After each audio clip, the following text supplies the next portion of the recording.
When they announce that they're afraid of public speaking, they're not alone. 75% of the world's population is afraid of public speaking. I think it's perception. People don't want to come across like a fool or dumb or whatever. So there's this perception that you're telling yourself a story that your value or the way you're going to be interpreted is not going to be good. The master instructor, she said to me, "Who do you think you are?" And I said, "What?" What she was saying to me is, "You're putting on a show where you should be thinking, are you actually having an impact on the audience?" What you would say to younger Caroline, knowing what you know today?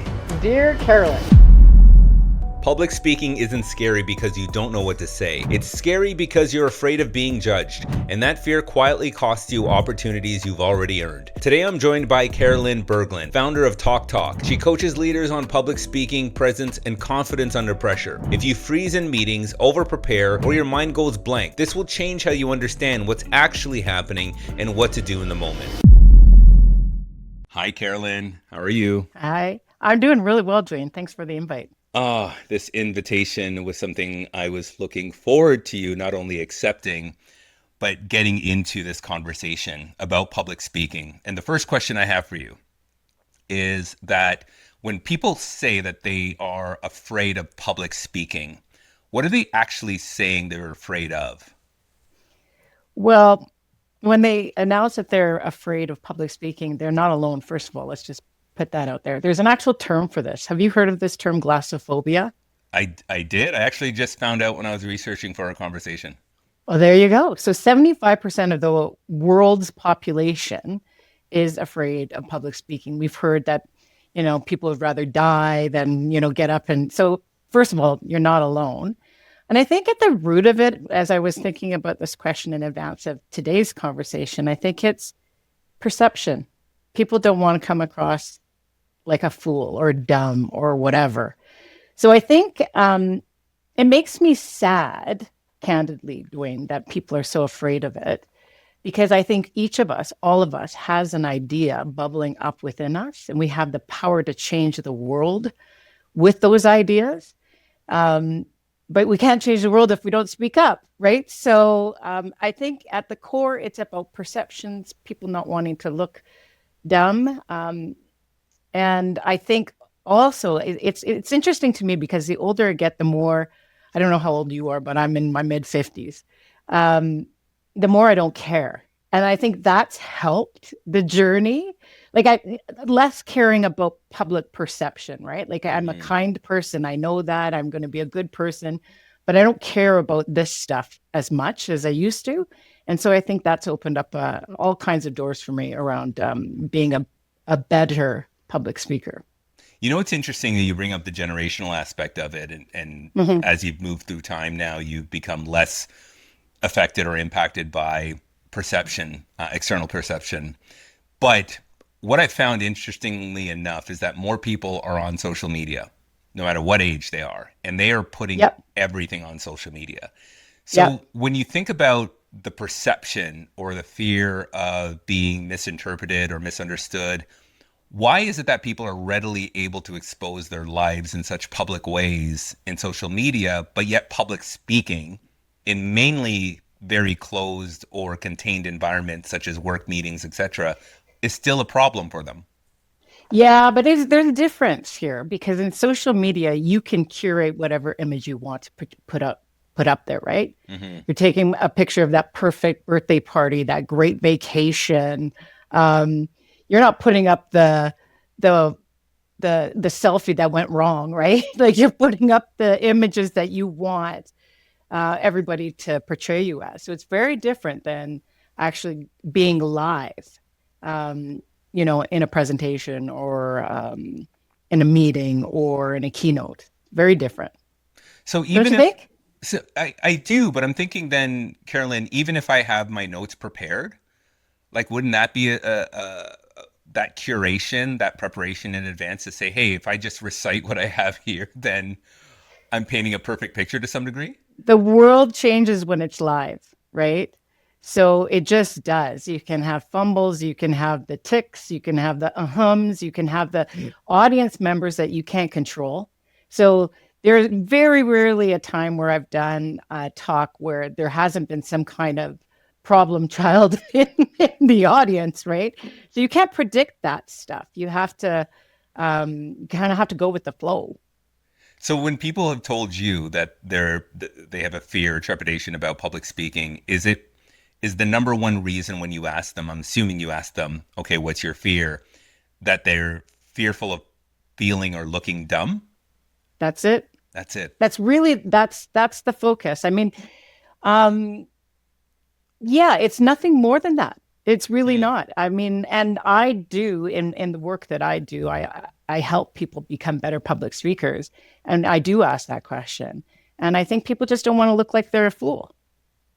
You know what's very interesting about that is my initial thought about public speaking and having that fear is the fear of not giving enough value. Oh, interesting. Yeah, you would hope that that would be what it is. But generally, if you've been asked to present, if you've been asked to lead a discussion, it's because you understand that topic. And likely you understand that topic better than anybody else in the room. Hmm. And there's this perception that you're telling yourself a story that your value or the way you're going to be interpreted is not going to be good, and people are just going to get up and want to leave. Exactly. Exactly. Yeah, I think yeah, it's interesting that you bring the social media and the different generations. You know, I think everyone wants to for some reason portray themselves to be living this perfect life. And the reality is nobody is, right? And so my advice when I'm talking about public speaking is the really successful public speakers are the ones that really show up and be authentically themselves. The ones that take off the mask. You've seen the speakers, right, that are super polished, super, you know, they're not messy at all. They're pretty uninteresting, I think. I think that the people that are the most interesting are the ones that are just showing up and being authentically themselves, have removed the mask. I'll tell you a story that back in the day, I used to teach a program called Dale Carnegie. I'm not affiliated with Dale Carnegie. I don't know, but he wrote a book called How to Win Friends and Influence People. Yep. And so I took the program, then I became what is called a graduated assistant, and then I became an instructor. And before you can become an instructor, it's quite a cumbersome process. So you as along with a bunch of other people that are trying to be instructors go into a room, and we get some people to be participants, and you kind of take bits and pieces. Go up to the room, you do a section, you sit down. You go up and do a section, then you sit down, and we're learning the content. So I went up and I did my little bit, and I came back to the back of the room, and the master instructor, the person that was teaching us, she said to me, and I'll never forget this, and it's probably the best piece of feedback I've ever received. She says, "Who do you think you are?" And I said, "What?" And I'm still in the moment. I'm still having to perform. So I didn't fully appreciate doing until many, many, many years later what she was saying to me. What she was saying to me is, you're putting on a show where Hmm. you should be thinking, what I'm saying, is that landing with the audience? Are you actually having an impact on the audience? This isn't about you having some kind of performance like you're an actress in the film. You are here to serve these participants with all of these great principles, that human relations principles that we have. And I was coming across as like, hey, hey, hey, look at me, right? Like putting on some kind of show. So I think ultimately, what we're trying to do when we're coaching people to become better public speakers is to be themselves. Hmm. Would you say that was the biggest lesson you've learned with your own It's journey? it's one of them for sure. I love the bravado in which she used. Like, who do you think you are? It stuck with you. And it was exactly what I needed at that time. Um, and I still fell into that pattern for many, many years, Dwayne, of thinking I've got to be this person, right? I got to show up. Like people are paying me money. Oh my God. Like I have to be this thing. I have to amp up the enthusiasm. I have to do whatever. And the truth is, you don't have to do any of that. What people are paying for, or coming to see you, or wanting to hear what you have to say, they want to know your life experience or whatever your message is, right? Mm-hmm. They want to learn from you. And so I frame it very differently. I just did a pretty big talk last week. And it was one of those where I'm like in the back, and then like I have to like come out on stage, and there's a whole production, and people are filming and all the things. And I remember sitting there in the back room or the green room thinking, I still get a bit nervous. I do. In fact, I think nerves are good. Anybody that doesn't get nervous, I'm more worried about them. I'll come back to that. But I'm sitting in this green room, and I have a whole thing that I do before I get on stage. That one thing I said to myself at this particular one was, you are here to serve. Your job is not to look any certain way. It's to take your message that you have curated over years and years and years to serve these people and help them. Because as a result of that 1 hour, I want them to walk away with something new, an aha moment, something to change in their own lives. So where a lot of my career has been in workshops, working with cohorts of 15, 20, 25 people, the audience is now growing for me and has been for probably the last 5, 6, 7 years. And now that I'm not dealing with a 15 or 20 person cohort, I'm now looking at hundreds, if not thousands of people, but trying to serve in the same way, just with Mm. bigger audiences. That's great. And it sounds like you've had a pretty engaging and amazing experience in your growth. And I wanted to kind of dive into that right now because you left a career, a Yep. comfortable career to open your new company, which is Talk Talk. So maybe talk a little bit about the work you're doing now and then take us back to when was that moment you realized that this was your path? Well, that's a big question. So this is actually the second time the second time I started Talk Talk. The first time was about 15, 16 years ago. And quite candidly, I went and got myself a divorce. So with a divorce and a young kid, in consulting, you have good months, not so good months. I needed some stability. So I went back into the big consulting firms. While I was at that big consulting firm, I had two areas of responsibility. One was around leading leadership in Canada, and the other was around the employee engagement survey. So in that 10 years or whatever I did work for them, I spoke for a living. My job was to go into C-suites and interpret engagement results. And then obviously the leadership stuff I did there.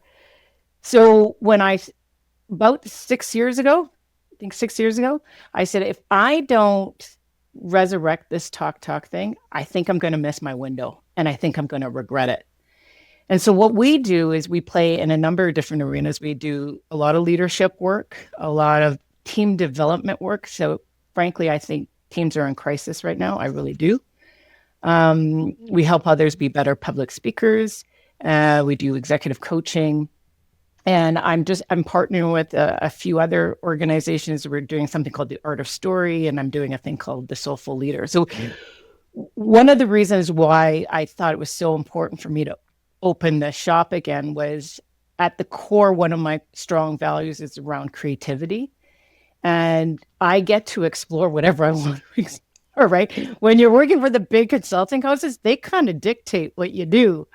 And so I've had just creative freedom to play around. So what was Yeah, the other part of that question? Yeah. actually, I'm going to get back to that question in a second, but you said something there that I wanted to hear a little bit more about. You said teams are in crisis right now. What does that mean? Well, I think that pandemic, even though that is a good 5 years ago, right? 6 years ago, really had an interesting impact on teams and organizations. Like we lost the water cooler talk. I don't think we've ever kind of fully gone back to how we communicated prior to that because we're doing this. Like, even though, like, what's hybrid? We didn't know what hybrid was, right? And I think there's been some serious implications to that on individuals and on teams. I think we don't communicate as effectively because we don't get to see people in person, eye to eye. Now, I'm not a fan of like everybody's got to go back full time. I don't agree with that. My role in my thesis has been around what's been the implication of being away from each other and then not fully coming back. So I think as a result of the loss of connection, and that's really what I'm talking about, teams don't know how to interact. They don't know how to engage in conflict. And by the way, I don't know when conflict became a dirty word. Conflict is important on a team. I had a meeting this morning.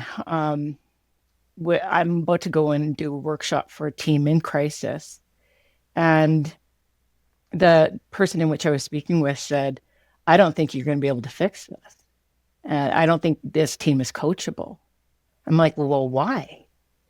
I think everybody's coachable. I think we just have to have some honest conversations about what's going on. So at the root of that, the team is clearly not psychologically safe, which is, another area of I study very deeply trust and psychological safety on teams. So, yeah.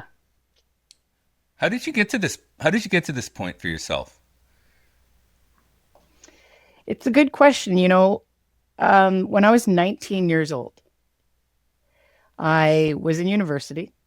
This is many moons ago. And I enrolled in a class called political geography. It's actually a really cool class. Anyway, the first day that I'm in the class, there's about, I don't know, 200 students or something like that. And the professor comes in and he says, there's not going to be an exam in this class. And everyone's like, yeah, right on. But the second thing he said was 100% of your mark was going to be based on a presentation that you'd have to give. So they were going to assign you a country, then you'd have to talk about the politics of that country, and that's how you would get your grade. So I left and I showed up to the second class, and how many students do you think were there? Any guess? Half of them. About 35. Okay. So whatever the math is on that, let's say 75% of the people dropped the class because they didn't want to stand up in front of a group of people. Wow. Now, why I stayed, I have no idea, Dwayne. I have no idea. But I got assigned Zimbabwe, and I did my research. I really prepared. And 5 minutes before the the presentation was to start, where do you think you found me? The first? In the bathroom. Oh, you're in the bathroom. You're in the bathroom. I'm puking. I'm doing all the things, right? I'm sweating. I'm all the things. And I got up in front of the class. And when you're really, really nervous, there's something that I like to say happens, which is fuzzy head. So I know I'm talking. I know I'm standing here. And that's because you've got so many stress hormones that have just blasted their way through your system. And somehow I get through the thing. And at the end, I ended up getting an A-, the best A- I ever got in my life. I'm pretty sure of it. But if anybody had said to me that day, Dwayne, that, you know what, Caroline, you're going to spend your career talking in front of groups of people, I would have said, give your head a shake. There's no way I'm going to do that. But the journey from 19-year-old version of Caroline puking her guts out, having every physiological reaction to being nervous because of those stress hormones, the journey from that to today is very simple. And it's about consistently stretching your comfort zone. So, I started my career in consumer packaged goods sales. So I worked for a little company by the name of Kellogg's at one point, and Snap, Crackle, and Pop. And I was a territory manager. And one of my colleagues suggested that I take Dale Carnegie. So then we do the Dale Carnegie thing. Then I get into consulting, and then it's constantly pushing your comfort zone. Like with my company, I could survive without doing a lot of keynote talks, but it's my way of pushing my own comfort zone and continuing to do that. You exhibited an extreme physiological reaction to public speaking when you first started at 19, like going to the bathroom, finding yourself, throwing up and being that level of sick. That's, a really intense level of manifestation. So the question is, how did you keep yourself going at that point? Because most people don't even face that level of a reaction and will run away from public speaking if ever presented with the opportunity again. What made you come back?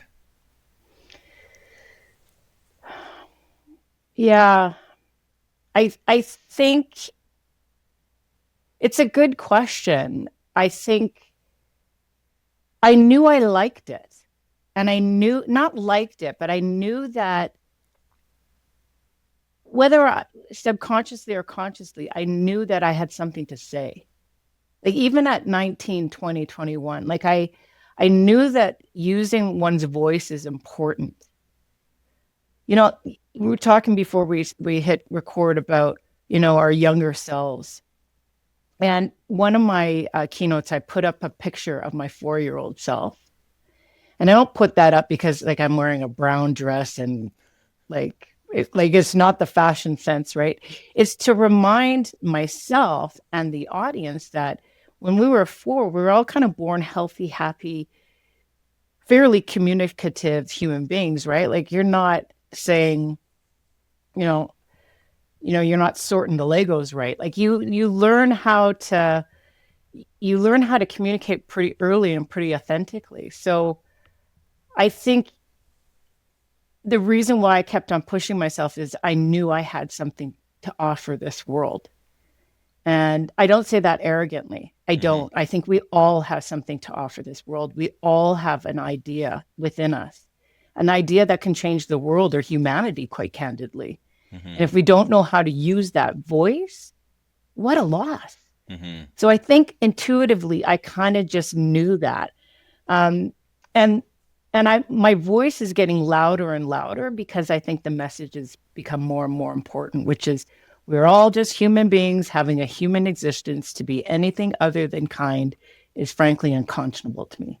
Mm-hmm. And I think the world needs to hear that message loud and clear, particularly in what's going on in the world. So what you're explaining is almost like the equivalent of learning how to, ride a bike for the first time, where Yeah. that first time you get on the bike and you fall, but you pick up that bike again and you try again, knowing that you may fall again, but you're so determined to end up to be a bike rider. So if you compare that to your second experience, so after the extreme reaction, you knew you had something to give to the world. What was that second interaction like when you ventured into that? Did you have the same physiological reactions? Did you? Oh, yeah. Are you kidding me? Like when I taught Dale Carnegie, I think it was in my early 20s, and I had no business really teaching anything in my early 20s. Why they let me, I don't know. But yeah, it'd be like I grew up in Winnipeg, right? Which is cold. I'm in Calgary now. Um, and I'd be driving to the place to teach, and I'd have the air conditioning on because I was so sweaty and all the things. It took years and years and years of just getting up, dusting off, doing it. And then, like you said, it's like riding a bike. I mean, I took up running a few years ago, and that's a great analogy too, right? Like you start, I don't know what I'm doing, right? And then did a half marathon last year. And I don't say that to like celebrate me, but it shows you that incremental improvement becomes massive change. There's a great talk. I don't know if you watch a lot of TED Talks, but I certainly have in my career. And there's a fellow by the name of Stephen Dunye who talks about, can't remember what his talk is. How to achieve your most ambitious goals. If your audience is interested, again, no affiliation to me. It's a really profound talk about how little things can make a big difference. So He talks about, instead of listening to music, he replaced that activity with learning a new language.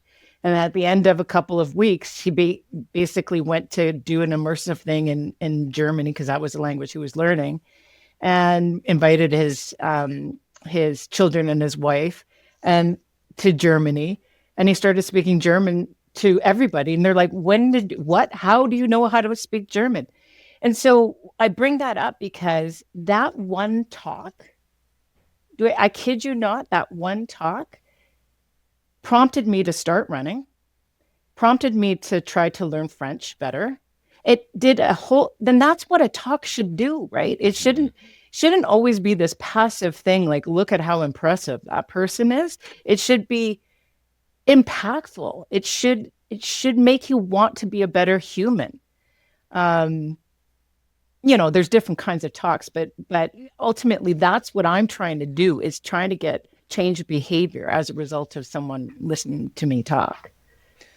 I love what you said there, because confidence is built through action. It's not just built by waiting for confidence to happen. And obviously, doing the things you did, you start to see your confidence build because you took action. Now, when you talk about your own self discovery and improvement around public speaking, you said you had this very clear desire that you had something to offer the world. So that was your Yeah, North Star. sure. Not everybody, and I'm assuming most people that you've spoke to or supported, trained, and mentored around public speaking have that North Star clearly in some of the situations they're in, be it work or their own business, etc. What have you found has been the reasoning or determining factors for these individuals, just average people every single day, to want to become better at public speaking? Well, we all have to present ourselves, don't we, to a certain degree? No, we're not all going to be keynote speakers with a couple thousand people staring at you, but most of us have to do a presentation at work or an interview or, whatever that is. Most of us find ourselves in a position where we actually have to present ourselves. So I'll give you an example. I'm working with a CEO right now whom reached out to want to improve his presentation skills. And he sent me over his PowerPoint deck. And it's a pretty PowerPoint deck. It really is. But the first thing I said to him is, I don't care. I went, what? He thinks that the presentation is the PowerPoint deck. I hate PowerPoint, by the way. I think it's such a crutch. I think it's such a crutch. And everybody's staring, reading from their slides. Well, so what we've been focusing on is the what needs to be there. The content needs to be there for sure, but how are you going to deliver that is more important. In fact, if you think of communication as a circle and it gets divided into three areas, the biggest piece of that communication pie, in terms of how much you're going to digest, is body language. So 55% of what we communicate is dependent on what our bodies are doing. So the how becomes actually more important than the what. The second piece of that pie is tone or inflection. So I'll date myself by saying Bueller. If you've ever had a high school teacher or university professor that's monotone, right? That's what tone is. And only 7% of communication is dependent on the words we say. Yet that's what people really freak out about. So, for my North Star might be different for somebody else, but ultimately we all have to present ourselves somewhere in the world. All of us, at work, at home, at play. So So, it's an art you've got to learn. so beautifully said. So, if you're to narrow that down and respond to this question of why is public speaking important for the average person, what would you say? Because I want to hear your idea. Like it comes down to, and it sounds kind of simple, but it's a really profound answer. Like every human has an idea that can and will change the world or humanity. And I want to hear yours. When you talked about your physiological reaction when you first started presenting, it got me thinking about times that I've seen people present, and sometimes they'll come off stage or beam me up after the meeting, and they'll say, "Oh my gosh, how did I do?" And I'm like, "You did great." I'm like, "Oh my goodness, I was so nervous. I was like sweating," and I'm like, "I couldn't tell at all." And it's funny with that perception that you were mentioning about the way people receive communication is majority is your tone and body language and very little on the actual words you're saying. And it's interesting because when people think they're nervous, when they think they're sweating, and when they think they're obviously shaking and vibrating on stage, people don't actually see that for the most part. Yeah, sometimes they do. And sometimes people will point it out like, oh God, look at how red she's getting or how whatever, the sweating or whatever. And which I go absolutely bananas if I'm in the room. Like, do you think that person doesn't know what's going on with them right now? Hmm. So they don't need to be told. But one of the things that I think is really important if you're trying to really elevate the craft of public speaking for yourself is to film yourself. Mm. And I know everything, I can't stand hearing my voice. I don't want to see myself, but the best person that will provide you feedback on how well you did is you. It's that extrinsic versus intrinsic. So, this podcast is a lot about leading self and where's the self. Well, part of it is being able to be honest with what you're observing. So it's funny because like I do this all the time. People come and they, oh, wasn't that great? Blah, blah, blah. I generally film myself if I can, and I'm the best auditor of how I did. Like I know what I can improve. I know what I did well. So it's not just about like trying to point at yourself and go, you sucked here, you sucked there. Like, no, I also need to identify within myself what went really well. So that art of feedback, self-feedback, is doesn't even need to be just for public speaking. It's just in life, I think is one of the best skills that you can develop. In fact, in the leadership work that I do, um, the very first module always is called lead self. So who am I as a leader, right? And be able to figure it out for yourself and get less reliant on that extrinsic atta girl, right? Like it's so funny to me. Like, I've taught performance review training and all of that, and people are just so hungry for feedback. But I think a lot of the feedback should be coming from oneself. Isn't that dangerous though, Carolyn? Because we're our worst critic. And there's so many times when we put on an outfit or we build something and we criticize it, but then it takes somebody else to say, "No, it looks really good," or "You look really good in that outfit." How do you step out of that negative scrutiny of your own self if you're auditing yourself? Because aren't you going to look for perfection? God, I love that you called that out. Because that's why this is probably one of the most important skills that any human can learn is the art of self-feedback, and not just for being critical. It's also what do you do well. It's you talked about comfort zone, stretching our comfort zone consistently and saying, okay, yes, I could have done that better, but what did I do well? So balancing it always. And it is a skill to learn for sure. Mhm.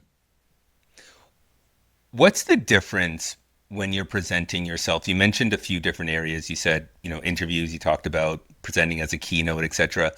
But let's look at this from an everyday person perspective. Somebody's working in a company and they have to present a project or an idea in one capacity. In another capacity, they have to um, partake in a brainstorming session or a collaboration meeting. And then there's the one-on-ones. Is there a different, I guess, type of presentation that you have to have in your tool belt for each of those, or are they all the same in the way you present yourself or present information? Well, I think what is consistent across any delivery method is getting back to self, right? Taking off the mask and being yourself. It's really hard to do in any one of those situations because we want to portray ourselves to our very first thing as not a fool, as not stupid, as not a la. So how do you come back to being yourself? Now, there's different techniques dependent on what you're looking at. How you prepare for a keynote is going to look pretty different than how you prepare for a presentation or an interview. And there's a million techniques out there, right? Like you could talk about the Simon Sinek start with why, the 3-act structure, the hero's journey. There's something called a 9-box. Like there's a million different methods out there. And I'm not really hung up on any one of those. I again, we talked about Dale Carnegie, but like Toastmasters as an example, I've never really been affiliated with. They teach different techniques as well. Like don't shake the change in your. I think that as you become more comfortable, more confident in whatever, public speaking venue that you're talking about, then I lost my train of thought. Don't you love it when that happens? I love it. See, but and when you do something like that, then you call it out, right? And that will happen in a presentation too. Just be yourself with it, right? There's no need to try to hide anything because people will figure it out. Very true. Very true. Yeah, I think there is that natural acceptance of who you are, your voice. These are things that are very personal and important to you, and you have to be that version because it's the only version you have in this life. that's And it. to make it as exceptional as possible is doing the work like you talked about, really practicing and coaching yourself and being critical to yourself, but also being fair in that critique and balancing out what are you doing well and where's your opportunity for growth. Well, let's talk about something that you just mentioned, which we haven't yet, which is practicing. Hmm. People will say, well, how long do I practice? I don't know. You were the only person that knows when you're ready. And it could be 10 hours, it could be 100 hours. I have no idea. And I don't even know when I'm doing my own practicing. I just know when I get there. Right. So there's some presentations that I've practiced literally hundreds of hours, hundreds. And some just a couple, right? And I have my own techniques for how to practice. I do something called stacking, then I do a roadmap. I create some kind of visual representation of what I'm about to talk about so that I'm not reliant on notes or reading from the PowerPoint slide, right? Um, so, though, like, have you ever been in a presentation where someone's reading from their PowerPoint slide? That's Oh yeah. boring. Oh yeah. That's Yeah. more often than not, right? Hmm. Yeah. And the reason why they're reading is because they haven't earned the right to be in front of the room. They haven't practiced. I know that sounds bold, but whenever you are asked to do a presentation, whatever format that we're talking about, you need to look at it, I think, as an opportunity. And you got to take that opportunity and take it seriously. So that means that you got to practice. And when people go, oh, I had the people after lunch and they are so not engaged, the people, or it was such an awful audience. The answer is never the audience. It means you sucked and you didn't. Your job is to appeal to the participant or the people that are in your audience. And you have to switch up your techniques in order to do that. If your audience is falling asleep, not paying attention on their devices, it is the presenter's fault. Almost always. Whoa. Bold, but Bold. what you said there in terms of you have not earned the right to be in front of that group, I think is powerful. And in part of the practicing and the preparation, the question that comes to mind is memorization important? Never memorize. Why? So interesting that you're asking this because I have a thing I got to do next week. And my colleague that I'm doing it with said, here's the script. And so for the last week, I've been trying to memorize the script. I don't ever memorize. And it's really hard to do, Dwayne. Like I'm not an actor. Like, I don't have lines that I'm going to run. And frankly, I don't think I'm very good at memorization. So where people get themselves in all kinds of trouble is when they have to memorize. Never memorize a talk word for word. We say that again. Never memorize a talk word for word. You should, like, if you're using slides, you should understand the story behind that slide, and then rehearse the story behind that slide, and then speak to it. When you memorize it, can you tell if, let me ask you, can you tell if someone's memorized a talk? Oh yeah, yeah. Yeah, If they haven't practiced how to, I guess, comfortably recite memorized lines, you can tell it's memorized, if that makes sense. totally makes sense. And I wrote a book. I think it's relevant to what we're talking about. I'm not trying to be whatever. Called 365 Must Know Talks of All Time. So what I did was, how it started was I blogged every day for a year. I looked at a talk, famous talk, Martin Luther King Jr., you name it, all the famous talks. Then I would analyze it, and then I would offer the reader a tip. Um, and I did that for 365 days, and then we threw it into a book. I have watched a lot of talks and a lot of TED Talks. And so again, if the reader, is interested, go on the TED platform, again, not affiliated. You can tell who is reciting. They had a script, and then you can tell the ones that have practiced in the right way, which is, I'm now going it. Think of a comedian. Can you imagine a comedian standing up in front of a group of people and with a script and doing it like that? Is very different, right? You Yeah. want to emotionally connect to your audience, and you can't do that reading. It's pretty hard to. I mean, some of the politicians, like an Obama, like he'll have a script, but he'll know that script so well that he's still able to connect. He's a great orator, in my humble estimation, because he does that connection bit so well, even with some words. But for the average person, yes, you're going to write some stuff down, but then know your content so well that you can throw those notes away. What if you're not a good storyteller?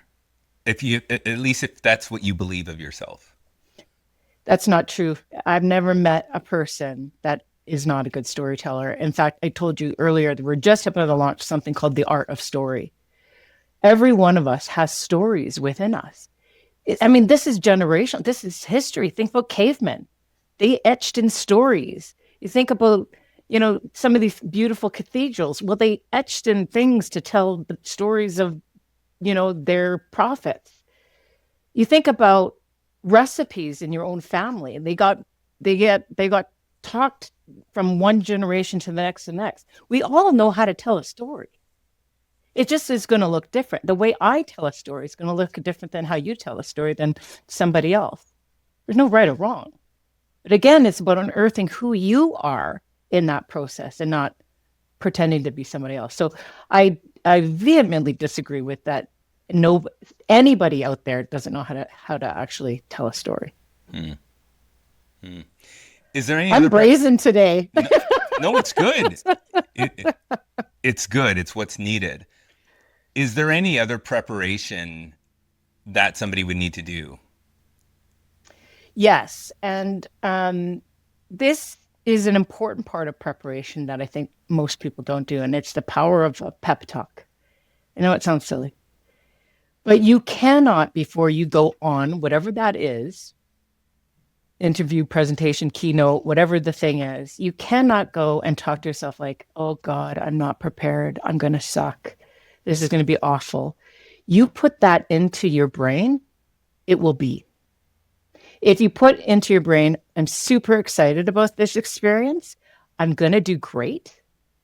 It's kind of like pumping yourself up before a big run or, whatever the thing is that you're doing. Yet you have to be kinder to yourself.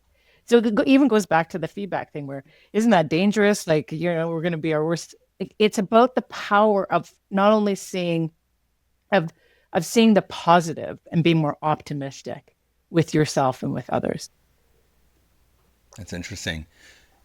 When somebody starts, because I know the beginning of a presentation is so important. It's that initial connection with the audience and you're gaining that person's attention. I think there's that whole people make an opinion about you within the first like 7 seconds of meeting you, etc. So you're doing Yeah. this on a broader scale for most parts. What's the most important thing within those first 30 seconds of a presentation? So I'm just going to completely disregard what I just said about memorization because there is a point where I think if you are going to memorize any part of your speech, it's that first minute or two because you will go if you are very nervous. So what happens is adrenaline and cortisol come flood into your system and there is depending on how nervous you are, it's like equal to drinking 10 cups of coffee. So imagine drinking 10 cups of coffee like right away. Like there's going to be some kind of reaction. And you're going to get into that fuzzy headspace. You're going to be like, you feel like you're flying. Like, am I here? Am I not here? Why am I having this whole conversation with myself when I'm talking? Like, there's a whole thing that happens.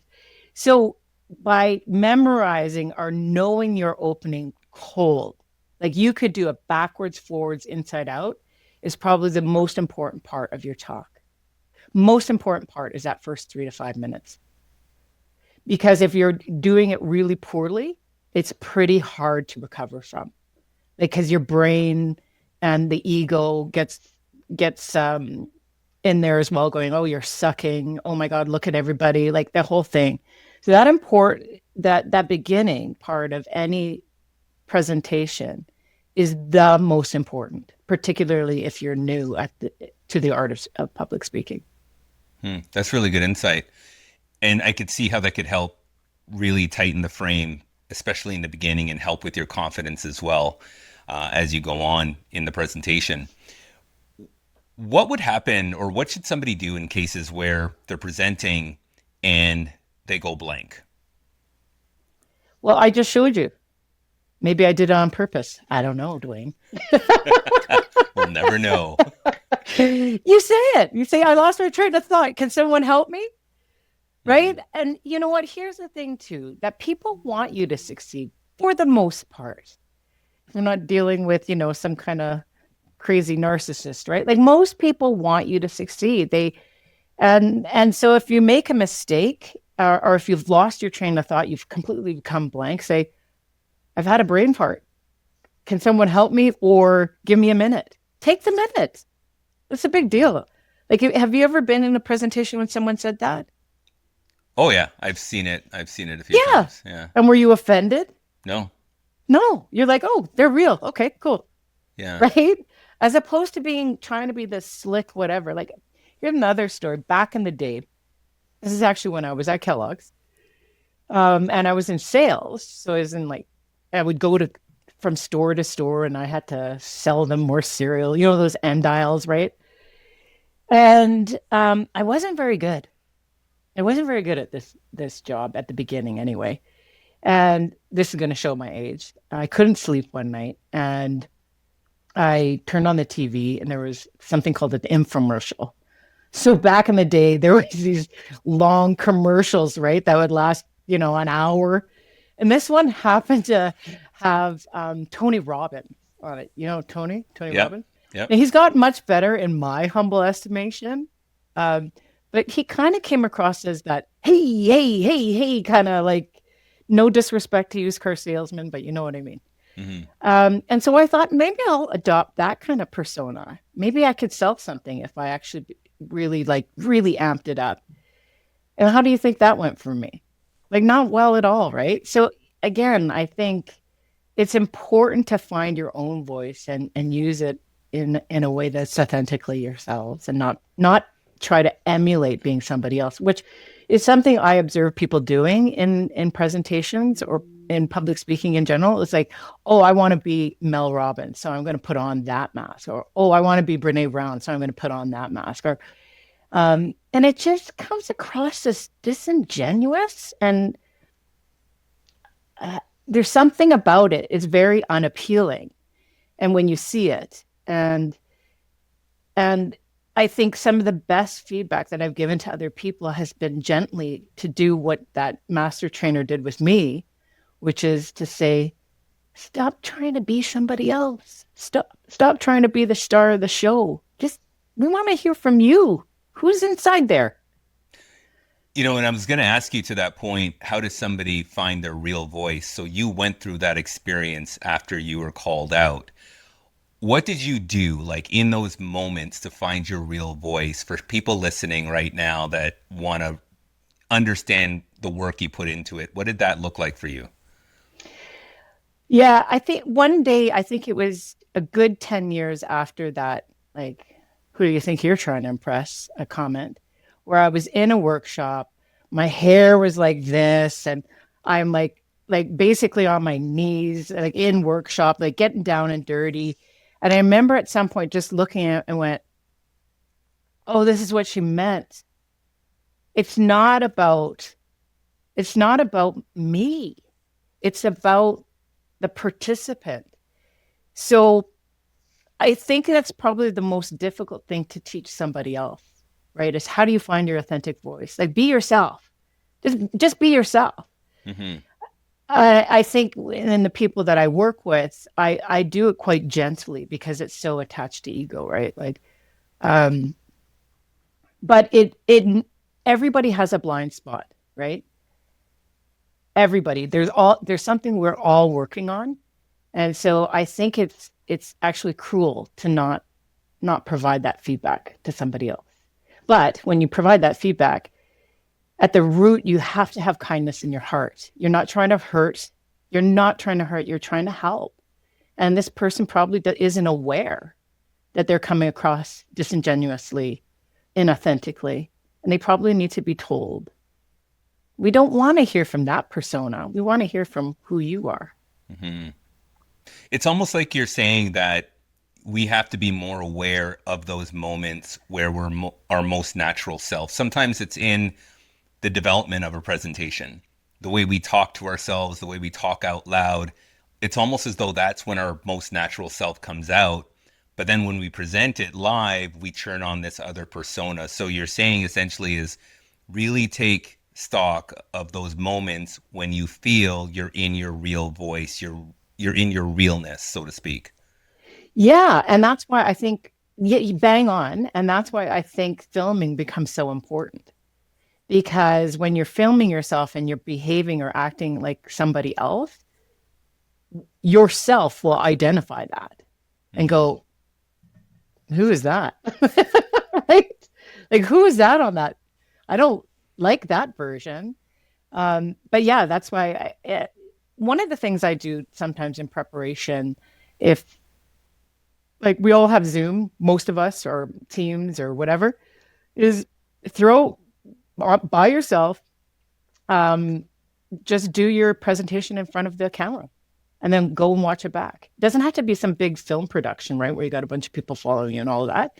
Just use your Zoom or Teams function and present that way and watch it back with, again, not just the critical eye, but what did you like about what you just saw there? Yeah.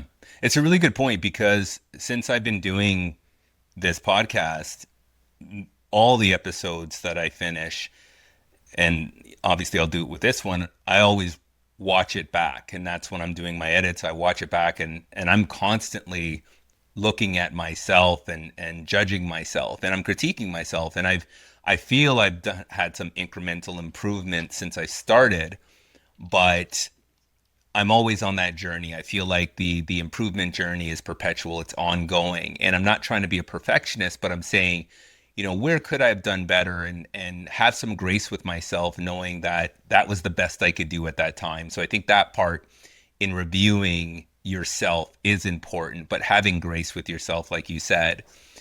What does confidence look like, Caroline, when you are presenting? Because there's this old thing, I'm sure you remember this, and I don't know how much it's said nowadays, but it's like when you go out there, just picture everyone naked. And to me, I don't know if that still stands today or if people still do that.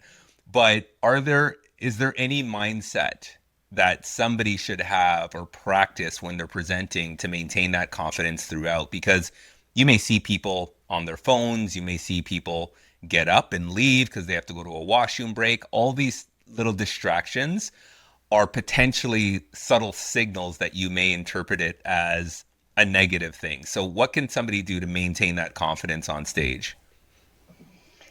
Well, how do you teach confidence, right? Like that's $1 million question. And what is confidence? Is it, a polished, you know, oh, I look impressive and smart?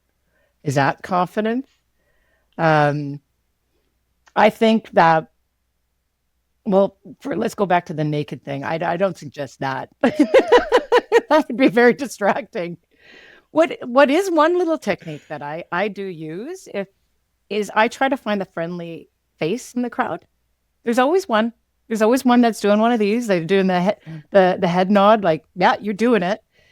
And I'll if I'm finding that the crowd is particularly like doing a bunch of different stuff, I will really present to that person. So that's a little technique that I use. Um, but again, I think where confidence grows is when we shift the focus off of ourselves. Where we portray and are the most confident when it's not about me is I am the caveat. I have a message and I'm the vehicle to give you that message.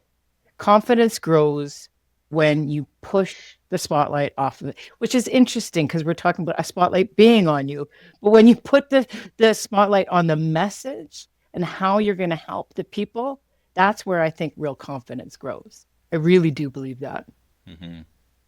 If you could say one thing that great speakers do that average speakers aren't aware of, what would be that thing? There is a speaker, Sir Ken Robinson. He demonstrates this really well. It's he's in the moment.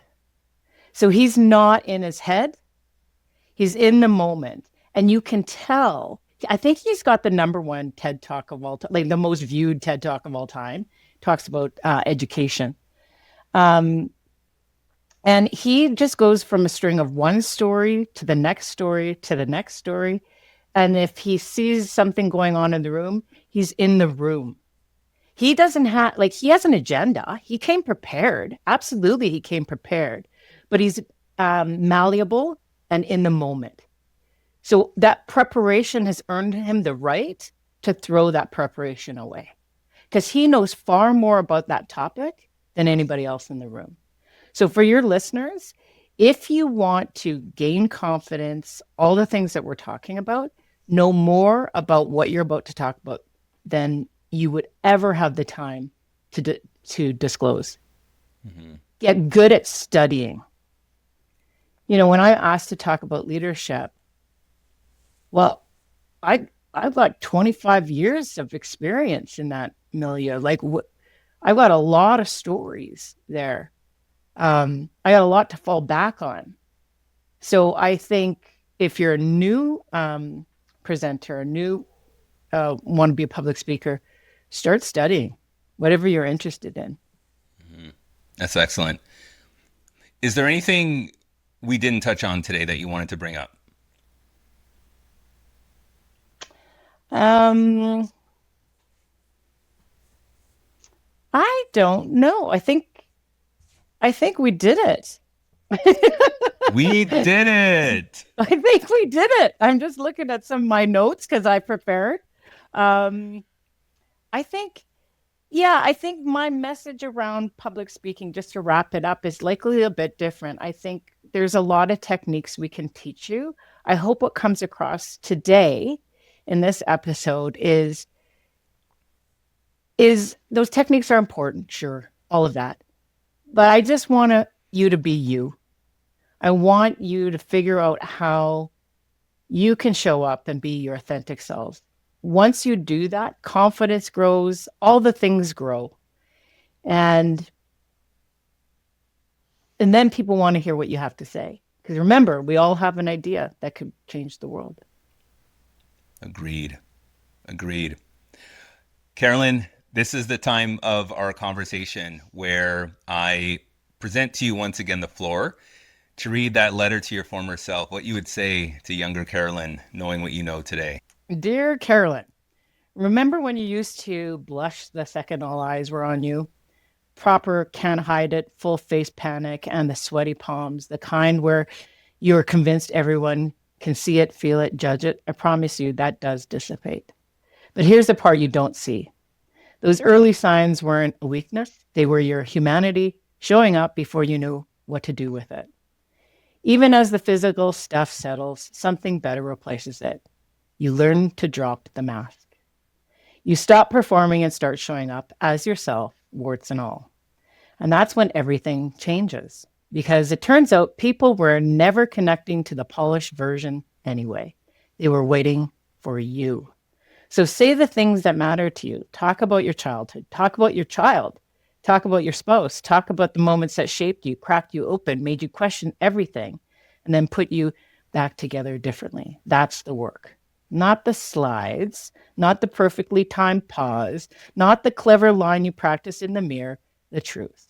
Be bold about it. A little bit of bravado doesn't hurt either. Do the thing that feels slightly too big, slightly too exposing, slightly like, should I really say this? Yeah, you should. And while we're here, say yes more, even when it's clearly outside your comfort zone, especially then. You'll figure it out. You always do.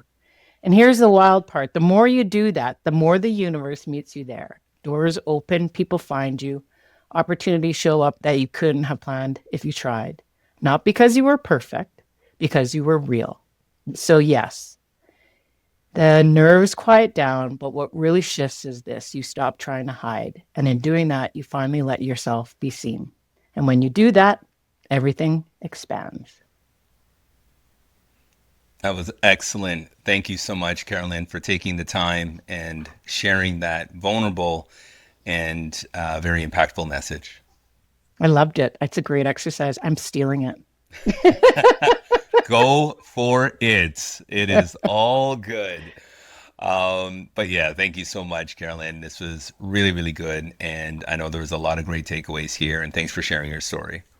Thanks for inviting me. It was a great time spent. Thank you.